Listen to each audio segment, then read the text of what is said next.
Welcome back to this week's video. This week we're talking everything Nike Pegasus Premium. Now let's get out on a run and come back and have a chat about them.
Alright, so I just got back from my run. I've jumped straight on the bike, and I bet this is going to be the first shoe review done on YouTube while on the cross trainer.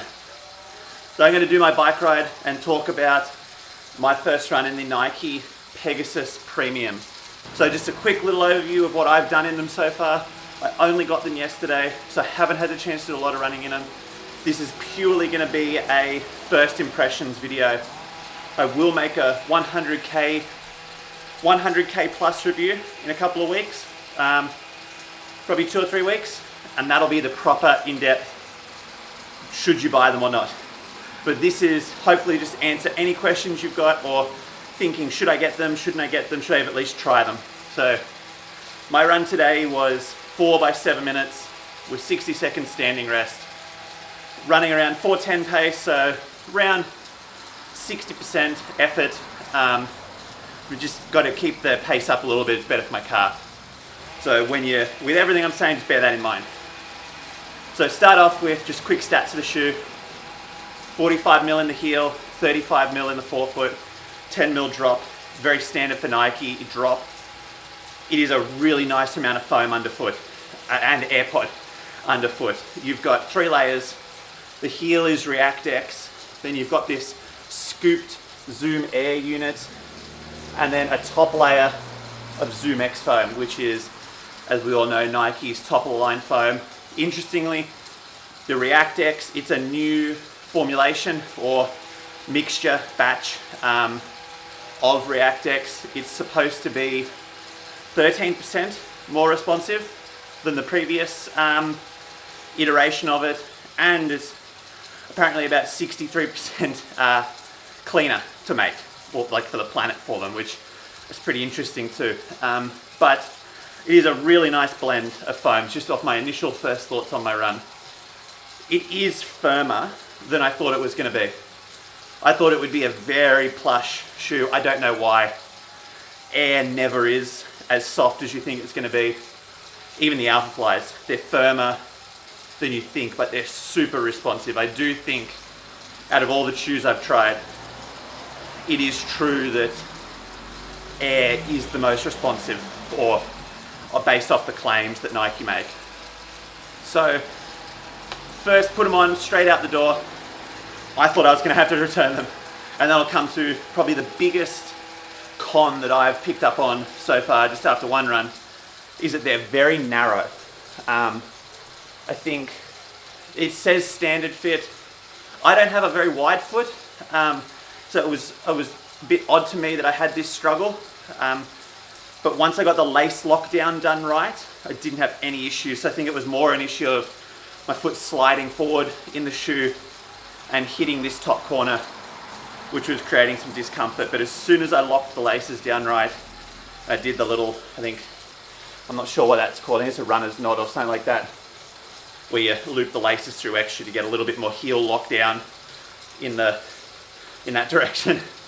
But as soon as I did that, it was gone. And interestingly, after that, because I really pulled the laces down tight, I didn't get any problems with my feet going numb or on that collar of your ankle at the front, pressure points or anything like that. So the tongue is quite nice and plush.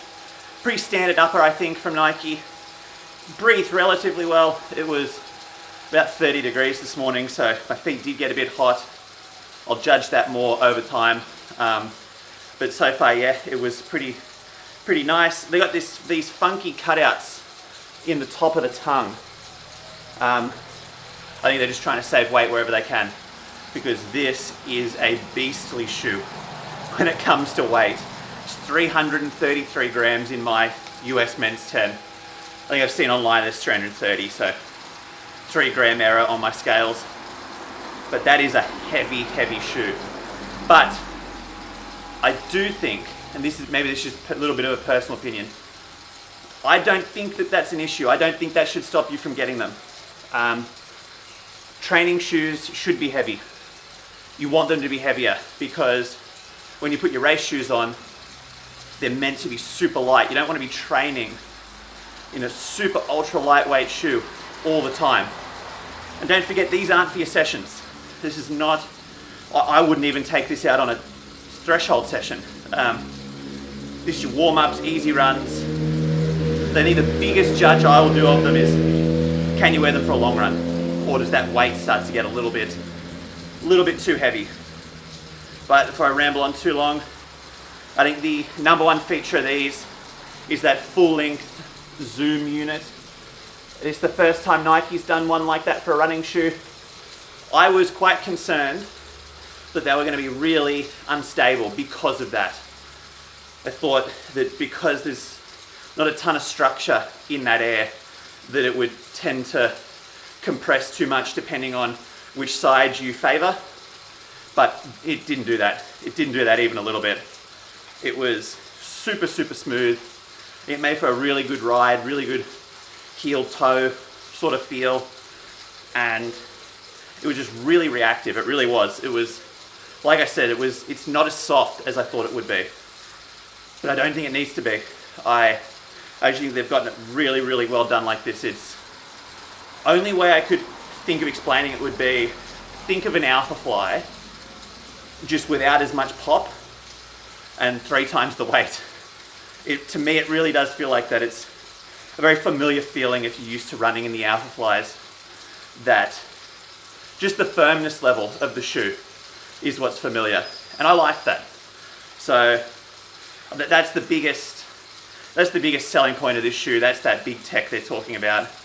Outsole, pretty standard sort of waffle pattern for a Nike. It's got a bit of a cutout down the middle. Again, I think they're just trying to save some weight. It's got some nice thick rubber, sort of 2 nice thick rubber pads on the heel. Nice big one on the forefoot.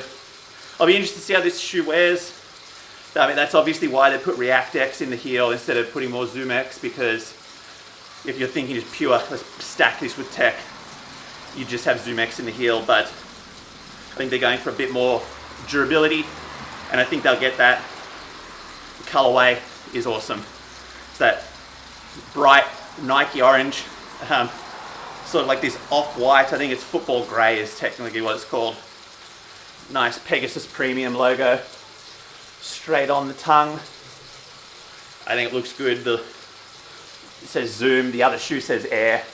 I'll make sure I put some footage of that in it. It's a good looking shoe. I like that.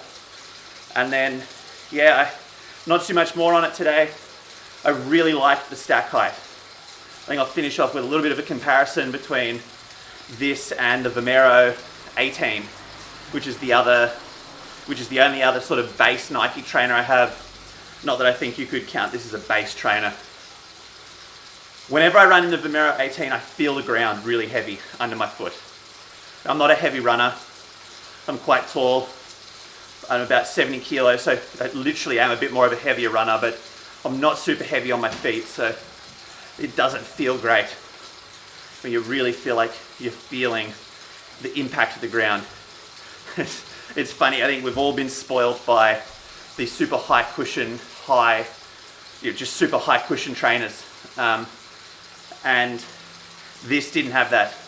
This just didn't have that ground impact feel. And I really liked that. Because the memory card filled up on the camera.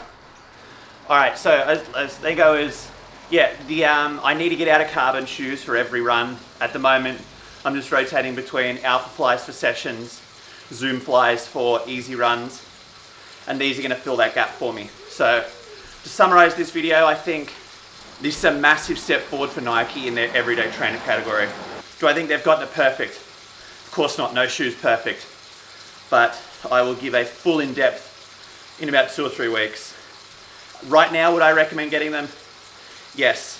But I think my only tip would be, if you can try a pair on, try half a size up. They fit true to size lengthwise. That half a size might give you a bit more width in the toe box. But don't be scared just to get true to size. If you've got a wide foot, they're not for you. But I'd rather know that now than $300 later. They're a big step forward. I'm very excited to see the rest of the line now of the Vomero, because that's another really cool thing about these. This completes the Pegasus range. So you got the Pegasus Icon, the Pegasus Icon, the Pegasus Plus, now the Pegasus Premium. It's a really, really cool structure, I think. Now that people are going to get a bit more to understand about it from the Pegasus line, be a bit more excited for the Vomero line, and some people will care about the structure line. But I'm going to end it here today before the camera overheats again and before it runs out of power. If you've liked today's video, leave a thumbs up. Please subscribe. I've got some really cool videos coming. Next week we're going to do a full video on, you've just signed up for your first marathon, how do we build out your shoe rotation. Be a couple updates on how my training's going, and then the week after we're going to New Zealand. So subscribe and join the journey. It's going to be a lot of fun, and I'll see you next week.